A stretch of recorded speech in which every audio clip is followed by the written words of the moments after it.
All right, Ecclesiastes for Beginners, the name of the class.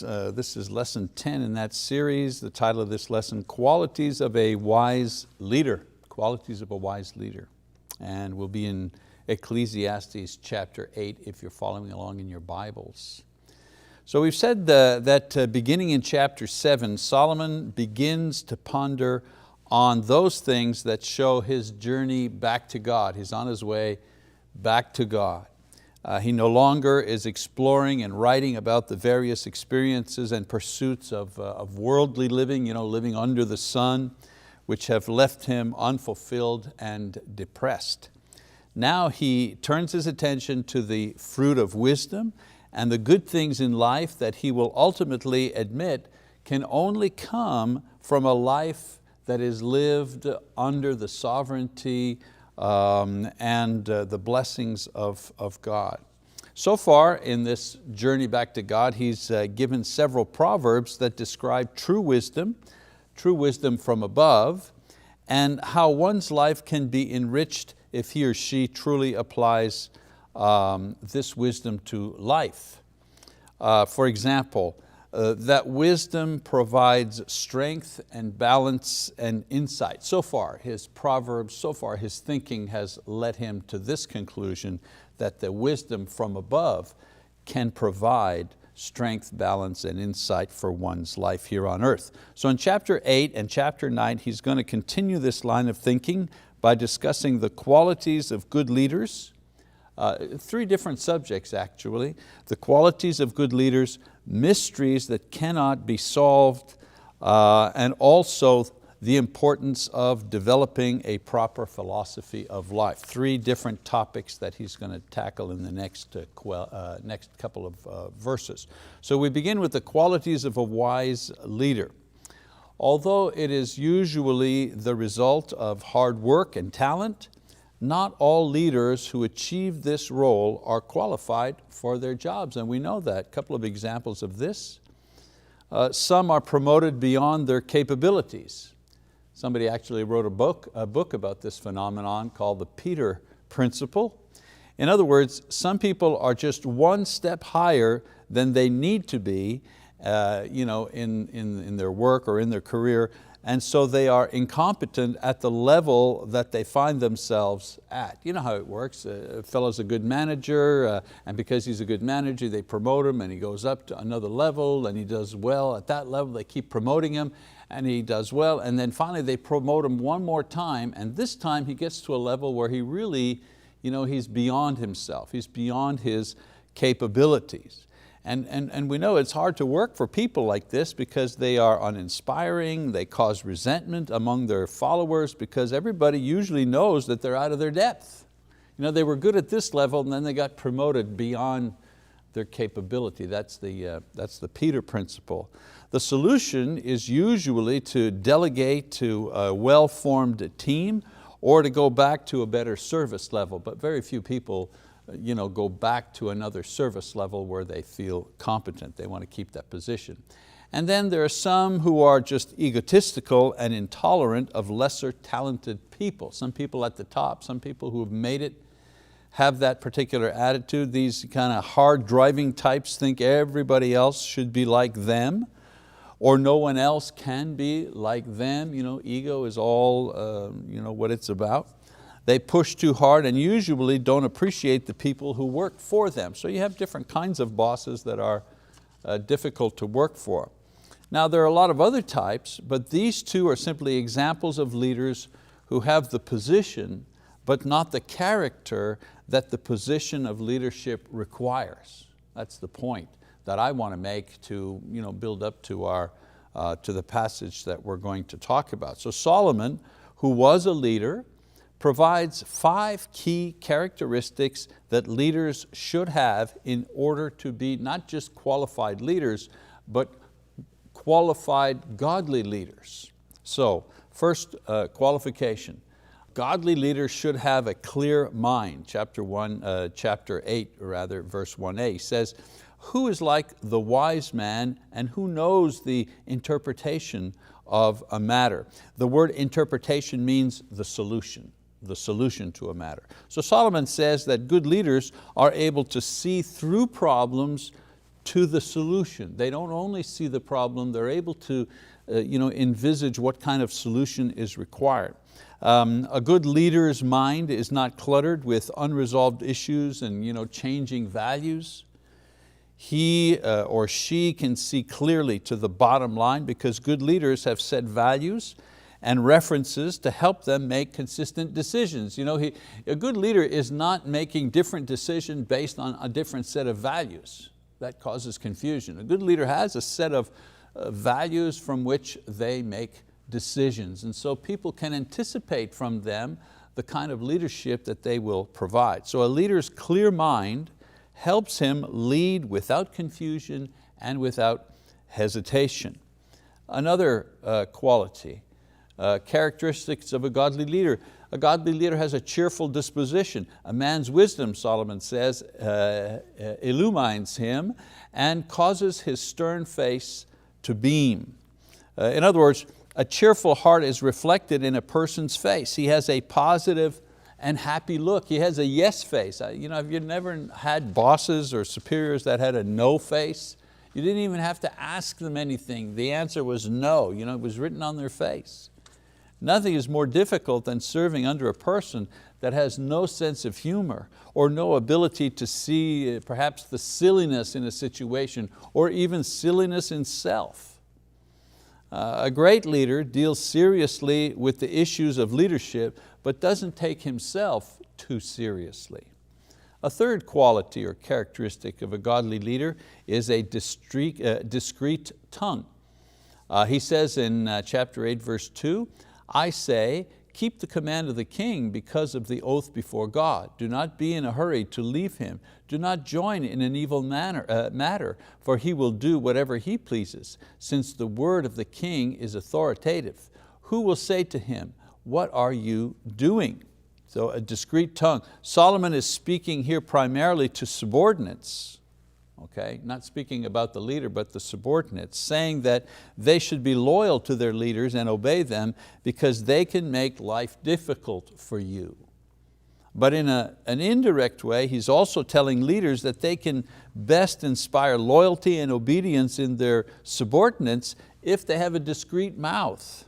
Leaders who exercise their authority with tact and sensitivity and compassion usually receive the benefit of supportive followers. So yes, followers have to kind of submit to the leaders, be willing to cooperate and to give him their best. But leaders have to have a way of leadership that recognizes the needs of their subordinates, that recognizes their strengths and weaknesses, their different characters, so on and so forth. So a good leader has a discreet tongue. Number 4, characteristics of godly leaders, keen judgment. Keen judgment. Good leaders show that they have the type of skills and attitude that enables them to make a judgment call that we rely on leaders to make in difficult situations. It's not always cut and dry. Sometimes there's a judgment call that has to be made. We have a choice between three things that look equally possible. That's where we rely on the leaders to make a judgment call. We want them to have experience and insight to be able to make those decisions. So Solomon describes some of the features that enable one to have this keen judgment that enables them to make good calls. In verse 5a he says, he who keeps a royal command experiences no trouble. In other words, he knows his place. He is secure in his leadership, who knows that the call is his to make. The royal command means put in a position of leadership by God to make decisions. The one who keeps the royal command. In other words, I've been ordained by God, or I've been appointed by the committee, whatever it is. I know that I have the authority to make the decision that I need to make. There's no dithering, there's no wondering, if you wish. There's no hesitation here. Doesn't experience any trouble in exercising his leadership through decision making. Chapter 8, verse 5b and 6, he says, For a wise heart knows the proper time and procedure, for there is a proper time and procedure for every delight, though a man's trouble is heavy upon him. So the leader also knows the right time and the right procedure in which things need to be decided and carried out. Sometimes it's not just one decision. Sometimes it's a series of decisions that have to be made in the proper order in order to get the correct result. A person who has keen judgment knows the order of the decisions. He remains calm also in making these decisions, even under pressure, even when there's trouble. Isn't that what we want in our leaders? It's kind of easy to make decisions when you've got all day to make them, no pressure, you can consult 20 people, but when you're under a deadline or when you're in a military situation, military commanders have to make split-second decisions while under fire. And so a godly leader in that sense is able to make decisions while under pressure. Verse 7, if no one knows what will happen, who can tell him when it will happen? In other words, he's tuned in to the attitude and the needs of his followers. Even though others don't know what is going to happen, good leaders can discern the right timing for their decisions for the future. And in the end, isn't that what we want leaders to do? Isn't that what we want them to have? The ability to have vision for the future, to make decisions now which will impact the group, the company, the church, whatever it is, will impact that group in the future. That's what you want from a leader. Well, a godly leader, Solomon says, is able to make decisions that will impact the future. And so leaders gain and maintain loyalty and credibility by making good decisions based on keen judgment. Now remember, we're talking about the qualities of a godly leader. So keen judgment, that's one of the qualities. Another one is a humble spirit. Ecclesiastes 8:8, he says, no man has authority to restrain the wind with the wind, or authority over the day of death. And there is no discharge in the time of war, and evil will not deliver those who practice it. So despite great skill and advantages, it's important for leaders to recognize their limitations and their mistakes. Truly wise leaders are truly humble leaders who can take direction from the Lord above and advice from those below. This guarantees his position with God, and not only the loyalty, but the love and the respect of his followers. So Solomon ends the section with two warnings against arrogant and proud leaders. He says, God will judge those who take unfair advantage of those in their charge, and leaders who do take advantage of their followers really hurt themselves more than they hurt those who are under them. And so he's talked about qualities of good leaders. He goes to another topic, another subject now, and those are mysteries. So after reviewing the qualities, some of the qualities of good and godly leaders, he discusses what he calls mysteries that defies even his own wisdom. Now when Solomon discusses things he cannot understand, he means things he cannot understand without God's help. Things he cannot understand without God's revelation. Some things we don't understand because we have not yet discovered them in the Bible yet. We're immature. Other things we don't understand because God has not revealed them to us yet. Right? I mean, the problem, not the problem, but when is Jesus returning? Well, we don't know that. We can give that issue a whole lot of thought, and we can consult the Bible and keep reading it over and over, but we don't know that. And until God reveals that to us, we don't know it. So Solomon is saying, there's some things we just don't know and don't understand. And also there's some things we don't understand because they will always be beyond us. So the thing we don't know now, when will Jesus return? We'll know that one day. Or what is heaven like? Well, we know a little bit of what that is, but one day we'll know that completely because we'll be in heaven with God. But some things we'll never know, like the total wisdom of God. We will never know that.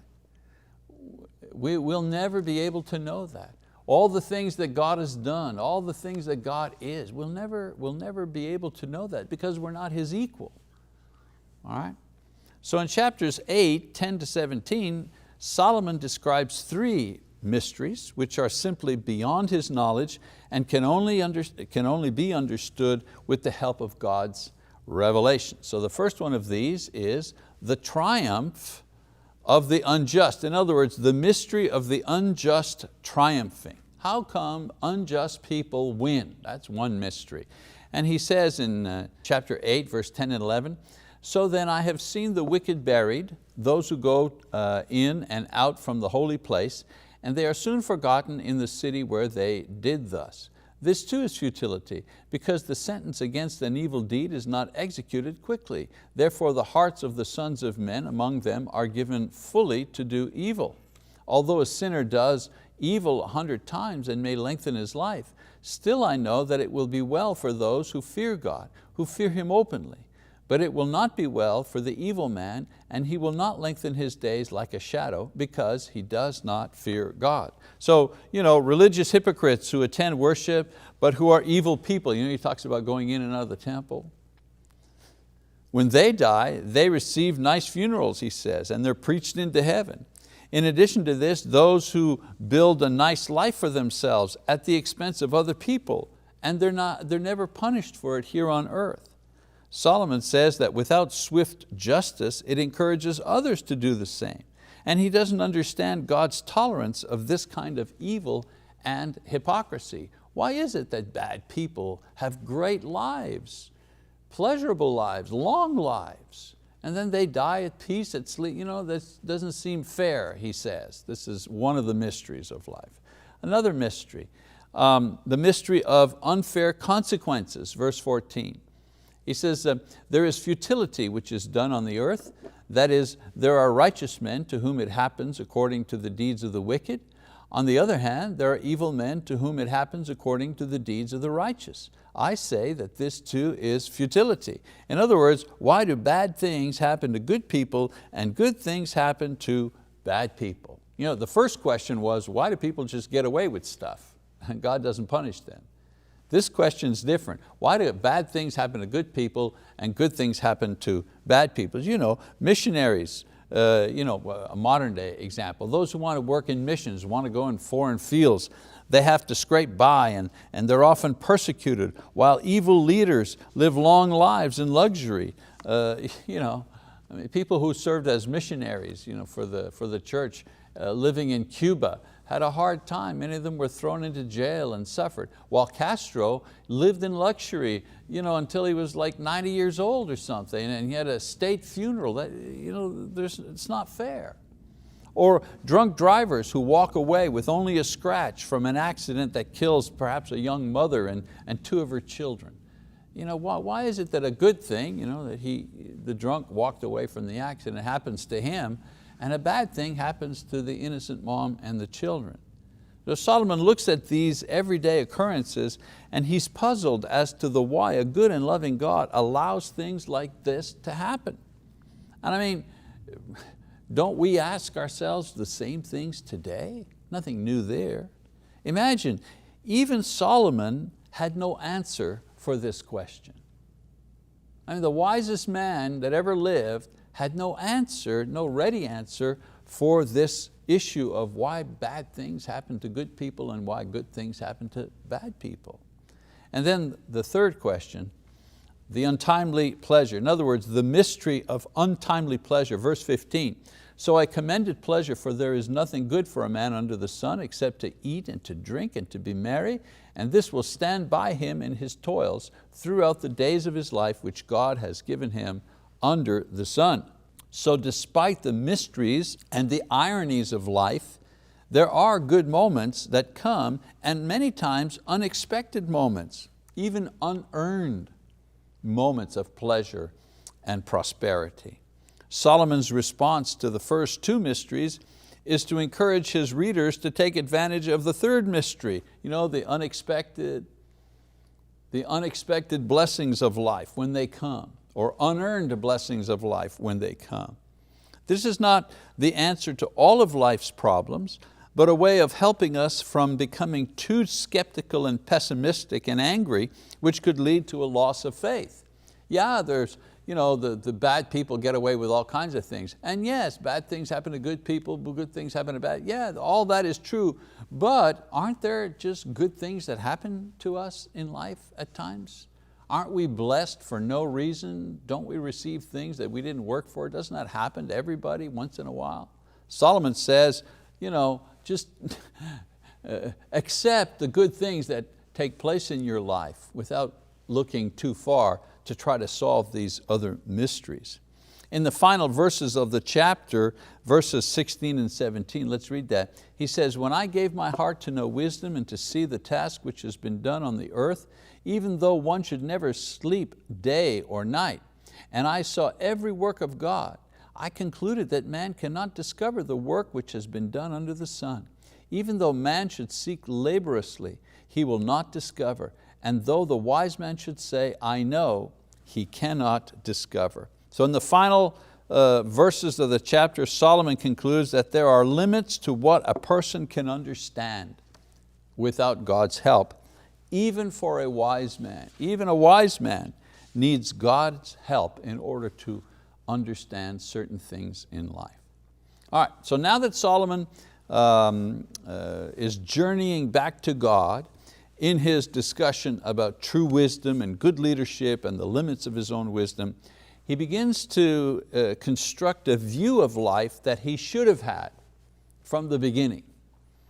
Now he's tried so many avenues that have led nowhere. Now he's turning to God and he begins to see the way that a wise man truly should go. He tried to go one way, experimenting on his own, under the sun, away from God, and all of that led him to disappointment and disillusionment. Now he's making a life construct, taking God into consideration. So it's the same with us today. A lot of people try a variety of lifestyles or life philosophies before we find the narrow way, as Jesus says. Find the narrow way, as it were. The true way that one should live. So in chapter 9, Solomon makes a break from his past and he begins to describe a new philosophy of life, this time a philosophy of life based on faith. And we see this change in verse 1a, where he acknowledges that he has taken to heart and reviewed all the ways and now has found God's way. Meaning, he's taken to heart to explain it. He's going to explain the things that he has experienced and that he has learned. So in the following verses, he goes on to describe a life philosophy that is based on faith and obedience to God. This life plan, he says, has 4 key truths and 4 key applications to guarantee a godly and rewarding life. So let's begin with truth number 1, according to Solomon.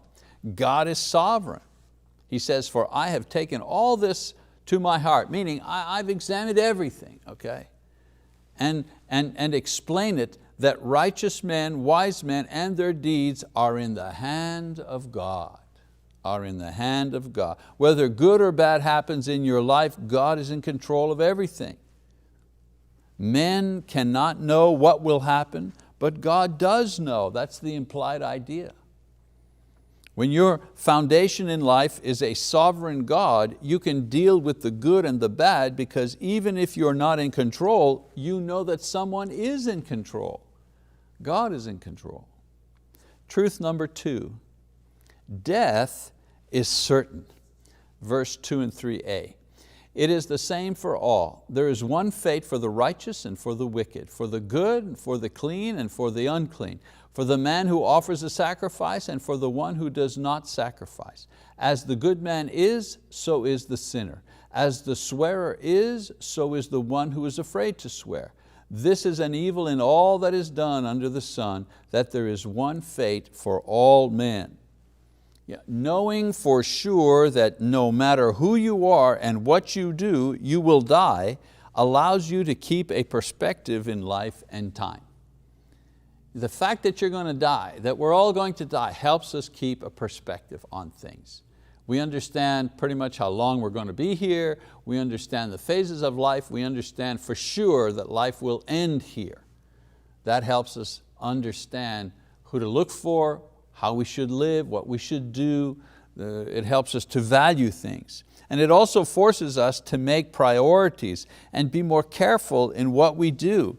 It also motivates us to seek for God. If we die, we want to know what happens after death, and the only person who knows that for sure is God. And so it moves us to seek God. Truth number 3, the heart is evil. He says, furthermore, the hearts of the sons of men are full of evil, and insanity is in their hearts throughout their lives. Afterwards, they go to the dead. The heart is evil. There is no personal progress until a person finally acknowledges his basic sinfulness and need for redemption. Until a person says, my heart is evil, there's no change possible. I mean, this is the first step in every recovery type program, the acknowledgement of whatever it is, the acknowledgement of I'm a sinner, I'm an alcoholic, I'm overweight, I'm a shopaholic, the acknowledgement of sin, the acknowledgement of evil, of failure in our life. A person cannot enjoy peace and joy without forgiveness and grace. And these things only come with an awareness of sin, which is painful. But it's necessary in order to get to the peacefulness and to the forgiveness. Truth number 4, where there is life, there is hope. For whoever is joined with all the living, there is hope. Surely a live dog is better than a dead lion, for the living know they will die, but the dead do not know anything, nor have they any longer a reward, for their memory is forgotten. Indeed, their love, their hate, and their zeal have already perished, and they will no longer have a share in all that is done under the sun. So where there's life, there's hope. In Solomon's day, dogs were not pets. People didn't keep dogs as pets. They were mongrels, they were wild. But lions, on the other hand, lions were prized as royal animals. So what he's saying is that it's better to live poor and dishonored than have great honor and praise but be dead. And of course, why? Because the living have hope for tomorrow, but the dead are gone. His point is that while you are alive, make the most of the present. You have no guarantee of the future. And of course, doesn't Jesus repeat this in the Sermon on the Mount, to live one day at a time? So his basic philosophy of faith is a sovereign Lord, acknowledgement of the existence of sin and death, and the wisdom of taking advantage of each day has set up the basis of his new philosophy and his new approach in life. He now ends the section with some very practical applications that this new lifestyle will produce in the everyday life, not only in his everyday life, but in the everyday life of every individual who orders his own life in the same way. So 4 applications to the 4 truths. Application number 1, contentment, verse 7. Go then, eat your bread in happiness and drink your wine with a cheerful heart, for God has already approved your works. So if God is sovereign, if as a sinner you are reconciled to God, and your life is a short span, he says, enjoy what God gives you, whatever that is. Christians often feel guilty for enjoying their blessings. But prosperity is only a sin when we gain it in evil ways, or we fail to give thanks for it, or we fail to share it with those who are in need. But if we give thanks for the good things that God has given us, if we properly share with others who are in need, in whatever way we do that, we should rejoice in our prosperity. Give thanks for it. Let it bless us. Why? Well, because God's the one who's provided it. The only difference between a rich Christian and a rich atheist, let's say, is that the rich Christian knows where his wealth comes from and gives thanks for it, and the rich atheist does neither. It thinks his wealth or her wealth comes from his own hand and gives thanks to nobody for it. Number 2 application, purity and spirituality, verse 8. Let your clothes be white all the time, and let not oil be lacking on your head. So clothing represented purity, and oil represented the work of the Spirit of God in your life. So if your life is based on this philosophy, then your life will be purified of its evil, and the Spirit of God will lead you through His word, obviously. In our time, the Spirit of God leads us through His word, through the church.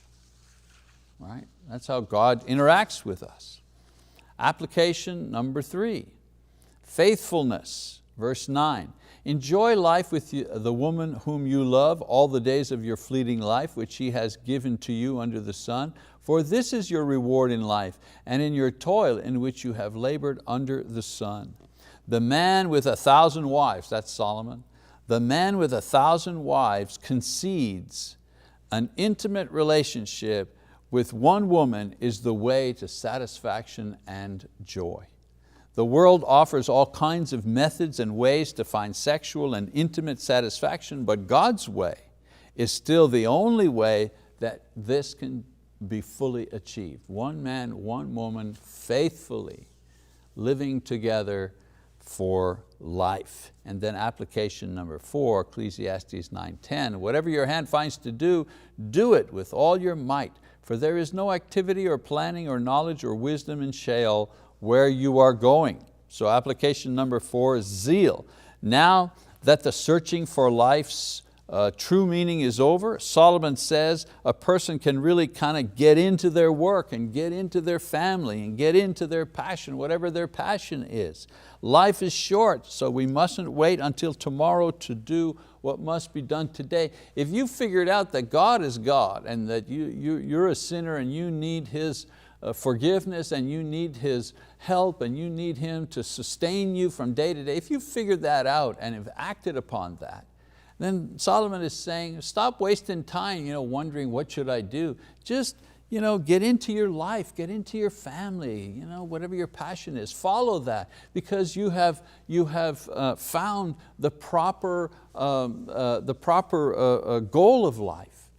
You've found the proper pattern that life needs to be based upon, that there is a God, that you are His servant, that you are a sinner, that He has forgiven you, that Christ is your Lord. If you figured that out, that's good.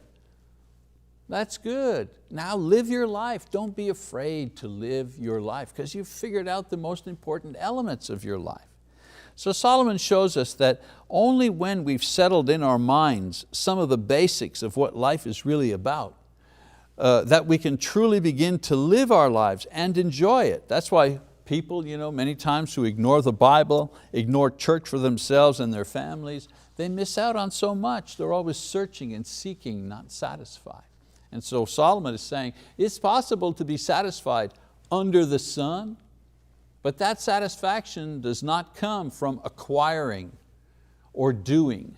That satisfaction comes from knowing that there is a God and obeying that God and living for that God. Only then can you enjoy the life that He's given you under the sun. Okay, so that's our lesson number 10, qualities of a wise leader and other topics. We will continue this class next time. Thank you for your attention.